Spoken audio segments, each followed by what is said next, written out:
नमस्कार, हमारी खास पेशकश देख रहे हैं आप। मैं हूं आपके साथ हेमंत केवलिया और शुरुआत करते हैं इस वक्त की बड़ी खबर से। हमास इजराइल के बीच युद्ध के लगातार तस्वीरें सामने आ रही हैं। हमास ने इजराइल पर बरसाए हैं ताबड़तोड़ गोले। ग्राउंड ऑपरेशन को रोकने की कोशिश हालांकि इस बीच की गई है। हमास ने इजराइल पर बरसाए ताबड़तोड़ गोले, ग्राउंड ऑपरेशन को रोकने की कोशिश की गई। इजरायली फोर्स पर मोर्टार अटैक भी जारी है। लगातार हमास जो है वो एक कदम आगे बढ़ता नजर आता है।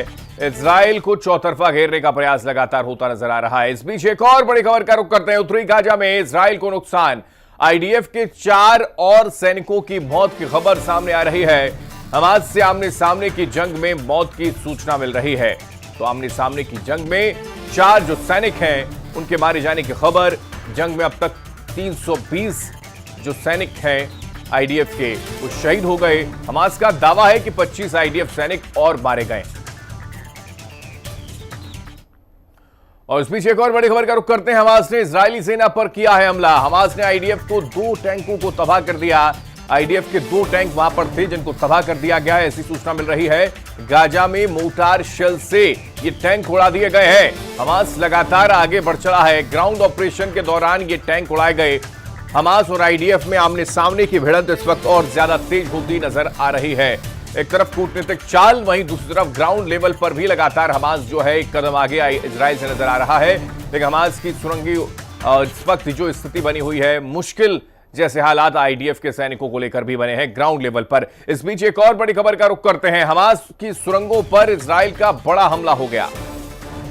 यालम और नाहल यूनिट ने स्ट्राइक की, भीषण बमबारी से टनल को उड़ा दिया है। तो ये बड़ी जानकारी सामने आ रही है। पूरी की पूरी टनल को उड़ा दिया गया। उस सुरंगों पर इजराइल का बड़ा हमला सामने आया है। यालम और नाहल यूनिट भीषण बमबारी से टनल को उड़ाया गया है।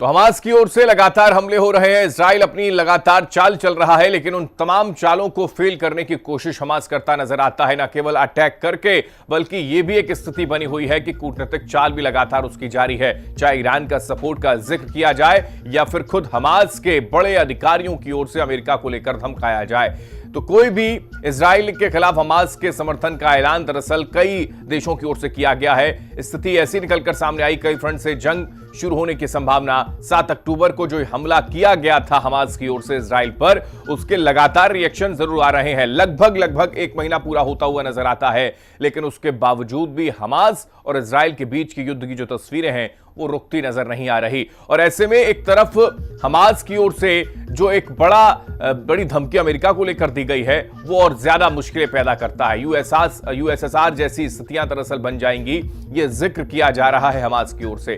9,000 से ज्यादा लोगों की मौत, 25,000 से ज्यादा लोग घायल इस बीच जानकारी है। इस पूरी जंग में 29 दिन की लड़ाई, 12,000 से ज्यादा स्ट्राइक की गई है, 25,000 टन बारूद की बरसात की गई है, 44,000 से ज्यादा इमारतें तबाह कर दी गई, 9,000 से ज्यादा लोगों की जान चली गई है। लगातार ये जंग, ये युद्ध जारी है। ऐसे में चौतरफा नुकसान की तस्वीरें, भयावह स्थिति इस वक्त इजराइल, गाजा पट्टी और हमास के अंदर, फिलिस्तीन के अंदर दरअसल बनी हुई है। और ऐसे में कूटनीतिक चाल लगातार निकलकर सामने आती है, जिसमें साफ तौर पर देखा और समझा जा सकता है कि हमास लगातार एक प्रेशर बनाने की कोशिश भी करता है। तमाम वो देश, मुस्लिम देशों का अगर जिक्र किया जाए तो उनका साथ लेने की कोशिश भी करता है। ईरान की ओर से भी आंखें तरेरी जा रही हैं, लेकिन यह भी जानकारी निकलकर सामने आ रही है कि अकेला ईरान जो है ये सारी चीजों पर कंट्रोल करना उसके लिए बड़ा मुश्किल है। यही वजह है कि हमास की ओर से दरअसल यह जिक्र किया गया, आने वाले वक्त में स्थितियां कुछ बदलें, इसको लेकर अमेरिका को धमकी तक दी जा रही है। हम आपको बता दें कि नसरुल्लाह का इजराइल को दिया गया अल्टीमेटम खत्म होने वाला है। इजराइल नसरुल्लाह के अल्टीमेटम पर क्या फैसला लेता है, वो घड़ी बिल्कुल करीब आ चुकी है।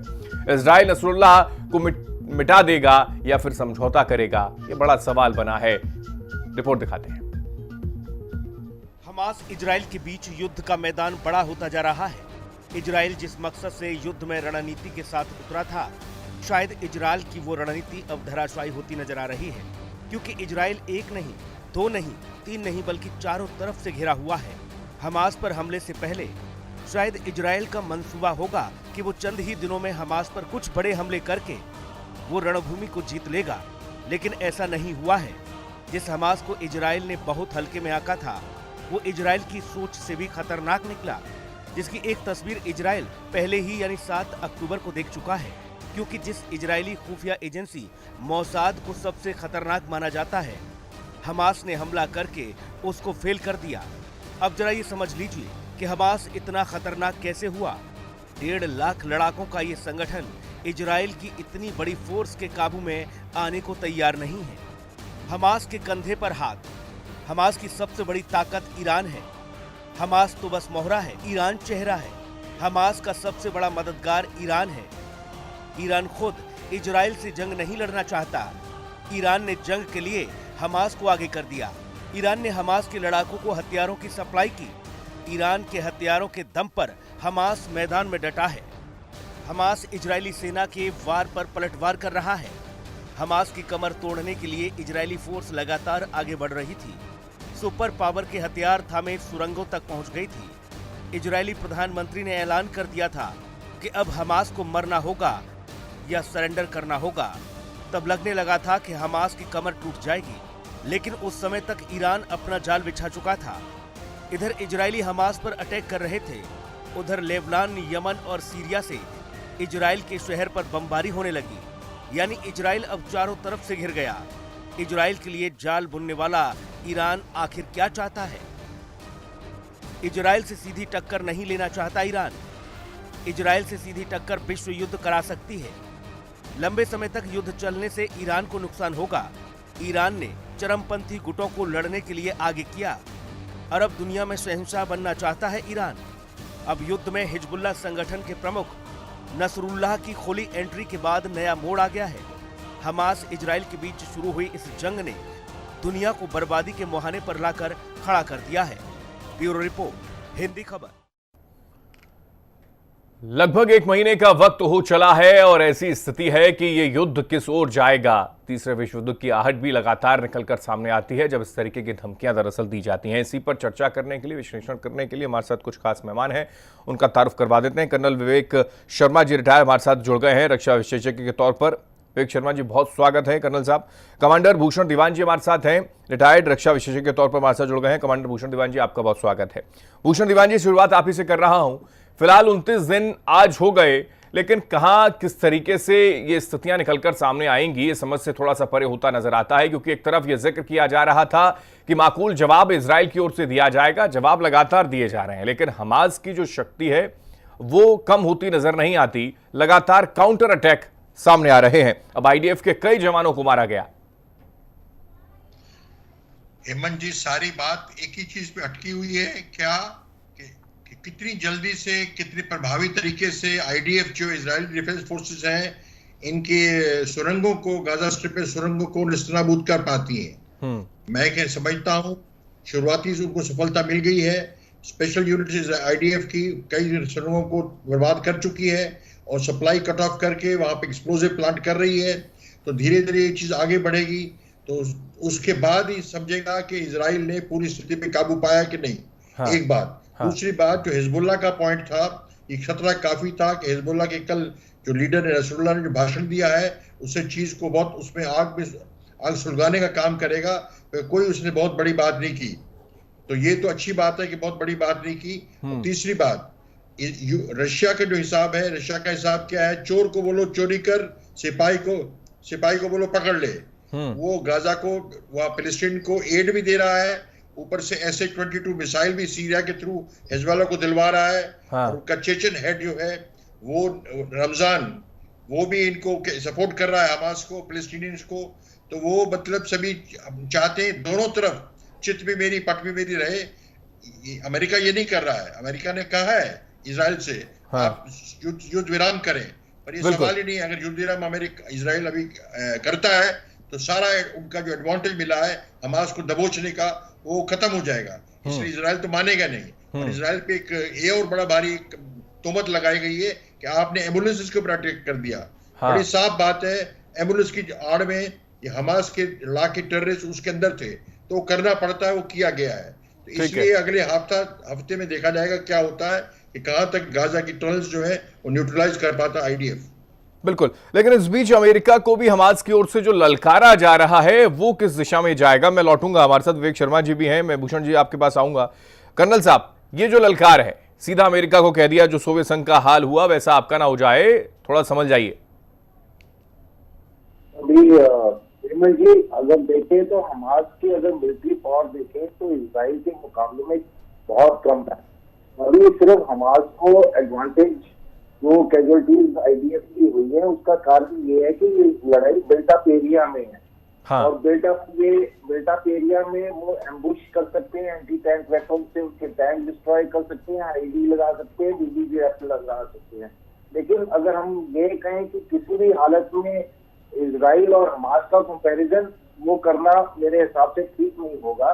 जैसे ये इंसर्जेंट्स है, हमास मिलिटेंट्स है, ये ओपनली सामने नहीं आएंगे, फायर करेंगे, फिर वापिस अपने सुरंग में चले जाएंगे, अपने उसमें चले जाएंगे। तो ये डेलिब्रेट जितने भी ऐसे ऑपरेशन होते हैं जब आपका एनिमी के साथ 1-to-1 face to face open area में काउंटर ना हो और बिल्ट अप एरिया में जब ऐसे ऑपरेशन हैं तो ये टाइम लगता है। अगर हम कहें कि हमारे यूएसए को धमकी देगा तो ये तो हम सोच भी नहीं सकते, क्योंकि हमारे के पास ना मिलिट्री पावर होती है, ना फाइनेंशियल पावर होती है, ना वो टेक्निकली वो बेसिकली मिलिटेंट्स हैं, वो कोई प्रोफेशनल सोल्जर नहीं है। बट ये है कि काफी टाइम से वो मिलिटेंसी में है तो उनको फाइटिंग का वो स्किल आता है, तो उसको हम इग्नोर नहीं कर सकते।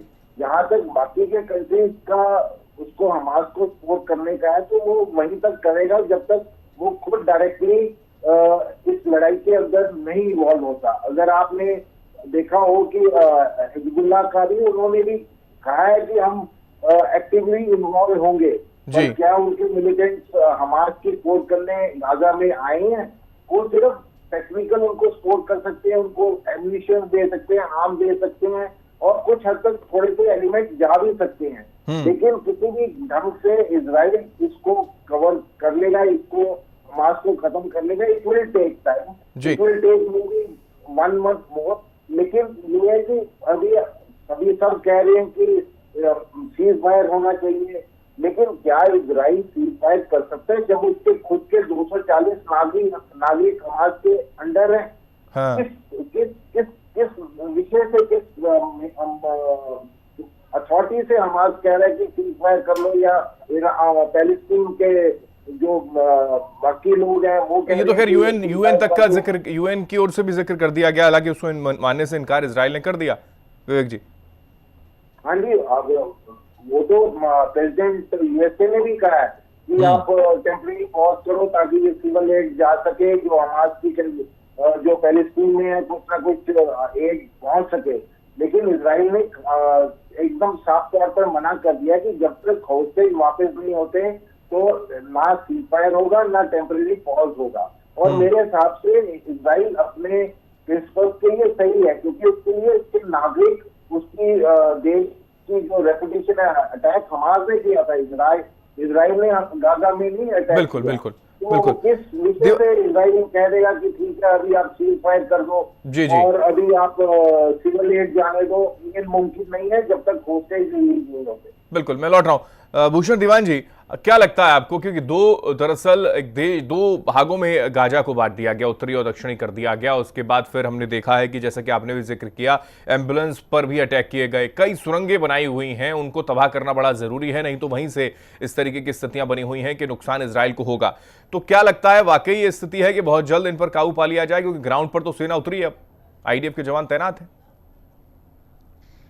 ये नहीं कहा जा सकता हेमंत जी बहुत जल्दी काबू पा लेगी आईडीएफ। 500 किलोमीटर की टोटल लेंथ है सुरंगों की और 131-135 सुरंगें हैं, तो ये टाइम जाएगा, पर उनको चीज हाथ में आ गई है। स्पेशल फोर्सेस यूनिट जो है इजराइल आईडीएफ की, उन्होंने इस पे तोड़ पाया है, इनिशियल सक्सेस पाई है। और उनकी इंजीनियरिंग यूनिट ने वहां पे एक्सप्लोजिव भी प्लांट किए हैं, तो उससे उनको हाथ में चीज आई है तो उसको आगे तरक्की मिलेगी। मैं आपके हेमंत जी एक चीज और आपके मद्देनजर लाना चाहता हूं कि ये चीज ज्यादा भड़के नहीं, ईरान हिजबुल्ला ज्यादा इसमें कूदे नहीं।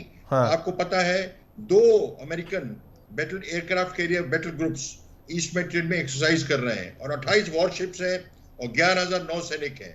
तो और उसमें इटालियन भी 2 फ्रिगेट्स आ गए हैं। तो उस हिसाब से भी सभी को चौकन्ना किया गया है कि आप इसमें ना कूदें। तो मुझे लगता है इजराइल को पक्का पूरा टाइम मिलेगा, हफ्ता 10 दिन जो भी टाइम लगे ये टनल्स का जो है तोड़ पाने में, टनल्स को न्यूट्रलाइज करने में, तब जाके कहीं बात हो सकती है और होस्टेज रिकवर हो, तब जाके बात हो सकती है कि सीज फायर टेम्पररी है या क्या होता है। बिल्कुल, लेकिन ये अमेरिका को हमास की ओर से ललकारना, इसको किस तरीके से देखें? और सीधे तौर पर केवल ये धमकी भरा एक मैसेज देने की कोशिश की गई है कि भैया आप पीछे हट जाएं?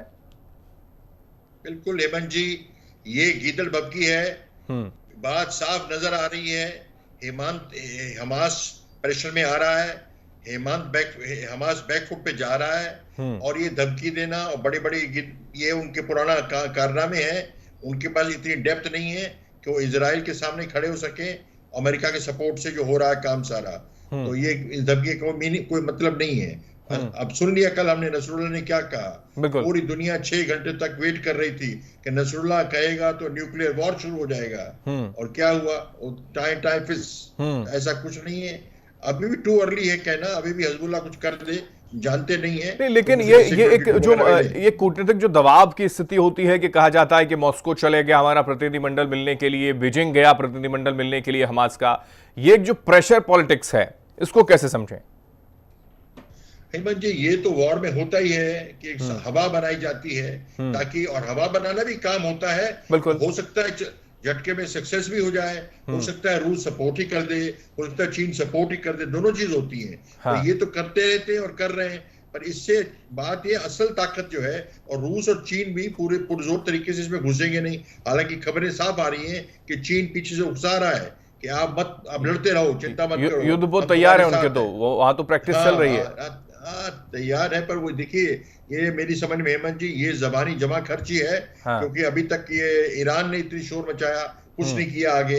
अभी कह नहीं सकते, किया तो है, तैयारी होगी तभी तो शोर मचाया, तैयारी थी तभी तो 7 अक्टूबर को इतना भारी नुकसान किया।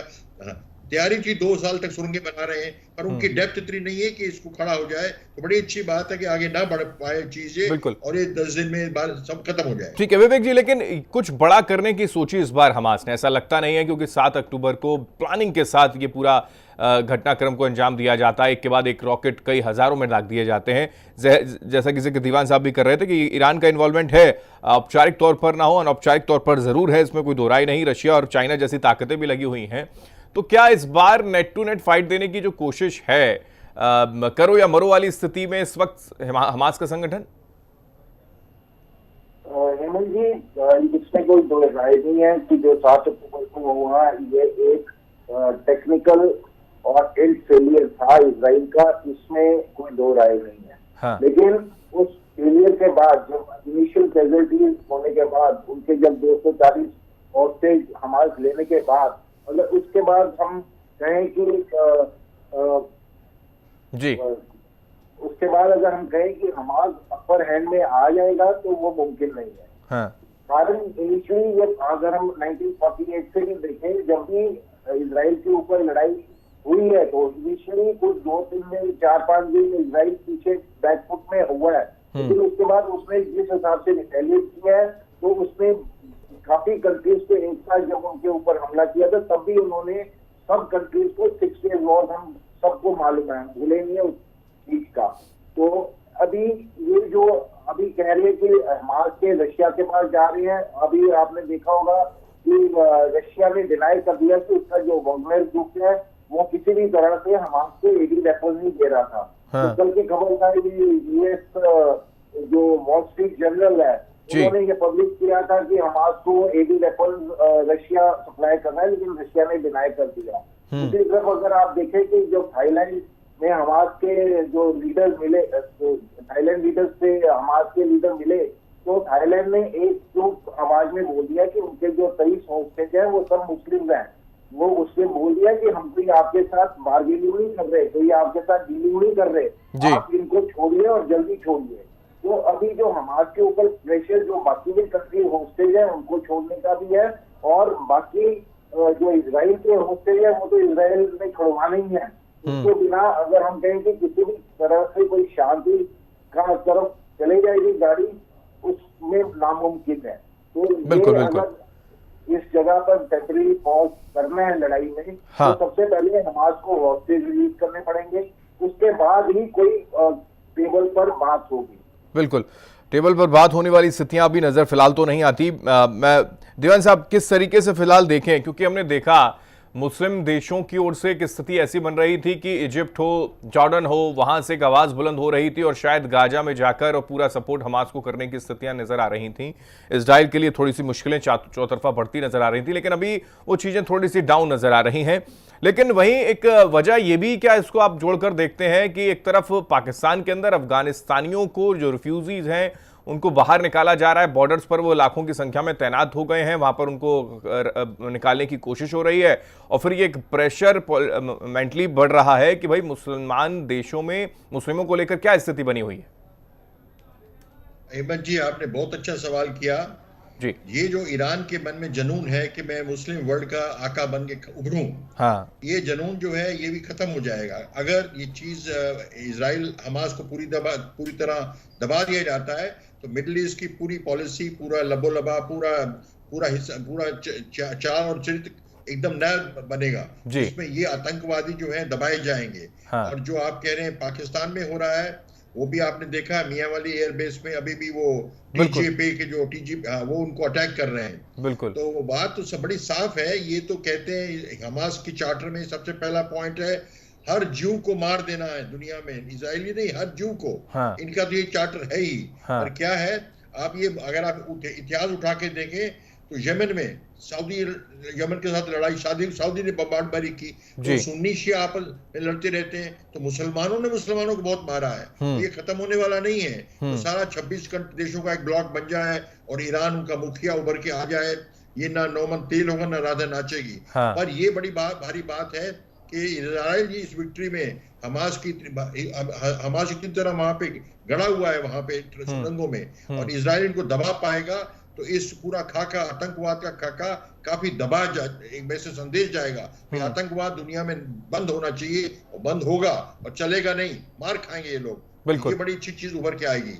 बिल्कुल बिल्कुल। और ये कम से कम जो विक्टिम कार्ड खेलते हैं वो चीजें कम से कम उजागर भी हो गई कि भैया अफगानिस्तानियों के लिए तो कम से कम आप सोच लेते, पाकिस्तान तो वहां से खदेड़ रहे हैं उन लोगों को। बिल्कुल बिल्कुल, यही तो मैं कह रहा हूं आपसे, ये मैं बता रहा हूँ हमास, क्योंकि ऐसे वीडियो वो जारी कर रहे थे जिसमें वो दिखा रहे थे कि बच्चों पर जुल्म हो रहा है, इजराइल जो है, सैनिक जो है वो जुल्म कर रहे हैं, महिलाओं पर जुल्म कर रहे हैं, लेकिन उन बच्चों का क्या, उन परिवार जो अस्थायी रूप से बनाए गए थे घर, उन अफगानिस्तानियों का क्या। बिल्कुल ठीक, बहुत अच्छी बात आपने कही। आईएसआईएस जो है, आईएसआईएस जो है अफगानिस्तान में जो तालिबान ने अमेरिका से समझौता किया, अमेरिका वापस गई। जनाब आईएसआईएस खुरासान प्रिंस वो क्या कहते हैं मालूम? अरे तुम तालिबान, तुम तो काफिर हो, तुम तो अमेरिका से मिल गए। आपस में एका नहीं है इनका। तो ये तो कहनी जबानी जमा खर्च करते रहेंगे, इससे कुछ होगा नहीं। और यही की वीकनेस है जिससे ज्यादा उभर नहीं पाते, इधर खुराफात करते हैं। हाँ। पर यही डर ये होता है कि इस खुराफात क्या उन्मादी जनून में कहीं बात बिगड़ ना जाए, ईरान कूद ना जाए। वो अगर ना हो तो ये चीज बड़ा अच्छा सफाया अच्छा हो रहा है। किस चीज का? आतंकवाद का। पैलेस्टीन की राइट्स अलग है, वो हम मानते हैं। हाँ। तो ये अच्छी बात है कि इसको खत्म किया जाए, इस चीज को, उन्मादी आतंकवाद को। ठीक है ना? बिल्कुल। और यहां से एक मैसेज जाए, ग्लोबली एक मैसेज जाए कि इस तरीके की अगर स्थितियां कहीं पनप रही हैं तो उसको पनपने ना दिया जाए, क्योंकि जो झेल रहा है इजराइल बरसों से वो कम से कम न झेलता, ऐसी स्थितियां बनती। विवेक जी, आप भी मानते हैं ये बात, जो बातें अभी दीवान जी ने कही? जी हेमंत जी, इसमें मैं थोड़ा सा ऐड करना चाहूंगा कि अगर पाकिस्तान का जिक्र करें, पाकिस्तान अभी एक ही इस्लामिक कंट्री है जो न्यूक्लियर पार्ट अपने आप को समझता है। हाँ। और अपने आप को मुस्लिम वर्ल्ड का लीडर बनने की कोशिश कर रहा था। हाँ। लेकिन अगर आप देखो, इजराइल पैलेस्टीन लड़ाई में पाकिस्तान को कोई पूछ ही नहीं रहा, कोई उनका कोई रूल ही नहीं है। जहां वो अपने बोलना चाहता था कि मैं मुस्लिम ब्रदर, वो मुस्लिम सबको इकट्ठा लेकर चलूंगा। तो अभी जो अफगानिस्तान में भी जो हो रहा है, जो अफगानिस्तान रिफ्यूजी वापस जा रहे हैं, तो उसकी जो पाकिस्तान है स्टेट, उनकी बहुत क्लियर चीज है, जहां से पैसे आएंगे उनके साथ होंगे। अगर जब रशिया, अगर अफगानिस्तान में रशिया के केस था, तब पाकिस्तान ने तालिबान का सपोर्ट किया क्योंकि यूएसए सपोर्ट कर रहा था, पैसे यूएसए से आ रहे थे। जब यूएसए क्या था तो उसने कोशिश की कि लड़ाई को कितना लंबा खींच सके, क्योंकि वो उसका सोर्स ऑफ इनकम था। उसकी इकोनॉमी खुद तो है ही नहीं है, वो डिपेंडेंट कंट्री है। वो उसका जहाँ से भी कारोबार है बाहर की स्टेट से ही शुरू होता है। और हम नहीं भूलना चाहिए कि पाकिस्तान का जब जनरल जियाउल हक ब्रिगेडियर थे वो पैलेस्टीन गए थे और उन्होंने कितने पैलेस्टीनियों को मारा था उनकी जब वो उधर एज ए कमांडर बन के गए थे, वो भूल नहीं सकते हैं। तो पाकिस्तान का तो हम जिक्र ही नहीं कर सकते कि उसका कोई पैलेस्टीन के साथ या कोई मुस्लिम के साथ लव लॉस है। वो सिर्फ अपना पैसा कमाना, एड जहाँ से मिले उस हिसाब से ही वो अपनी पॉलिसी बनाएंगे। और जो रेफ्यूजी वापिस जा रहे हैं तो अफगानिस्तान इसका रेपुटेशन होगा। अभी इतना आसान नहीं है कि आप 10 लाख अफगानी वापिस आप भेज दो। जब तक आपको उन अफगानियों की जरूरत थी आपने उनको खिलाया पिलाया, जब अभी आपको पैसा नहीं मिल रहा कहीं से तो आप बिल्कुल कल बोल देंगे रेफ्यूजी के लिए यूएन एड देगा, अफगानिस्तान की रेफ्यूजी के लिए यूएन एड देगा पाकिस्तान को, तो ये चर्चा वहीं बंद हो जाएगा। ये सब पैसे का चक्कर है कि पैसा उनको कहां से मिले। चलिए ठीक है, माफी के साथ सभी दोनों मेहमानों को मैं रोक रहा हूं, वक्त की कमी है, चर्चा को विराम देना होगा। दीवान जी हाँ कह दीजिए, शॉर्ट कमेंट फटाफट से। हेमंत जी, इस्लामिक कंट्रीज का यही काम है, टेररिज्म एक्सपोर्ट करना। सऊदी में खुद टेररिस्ट नहीं मांगते, वो ईरान में खुद नहीं मांगते। जहां आप सांप पालेंगे अपने गार्डन में, सांप आपको भी काटेगा। पाकिस्तान का हाल देख ही रहे हैं वाकई, और यही तो नुकसान है, यही नुकसान ग्लोबली हो रहा है। बहुत शुक्रिया दीवान साहब हमारे साथ जुड़ने के लिए। विवेक जी बहुत शुक्रिया, कर्नल साहब, कमांडर साहब बहुत शुक्रिया आपका हमारे साथ चर्चा में जुड़ने के लिए। कुल मिलाकर 29 दिन पूरे हो चुके हैं। उम्मीद है कि जल्द से जल्द ये विराम जो है लगे युद्ध पर और ऐसी स्थिति बने कि एक मैसेज जाए इजराइल की तरफ से और अमेरिका की तरफ से कि ऐसे जो आतंकी गतिविधियां करने वाले संगठन हैं उनको नस्तानाबूद करके ये पनपे ना ग्लोबली कहीं हार्म किसी देश को ना करें। ये मैसेज देना बड़ा जरूरी हो जाता है। इसके साथ खास पेशकश में इतना ही। आप देखते रहिए हिंदी खबर। नमस्कार।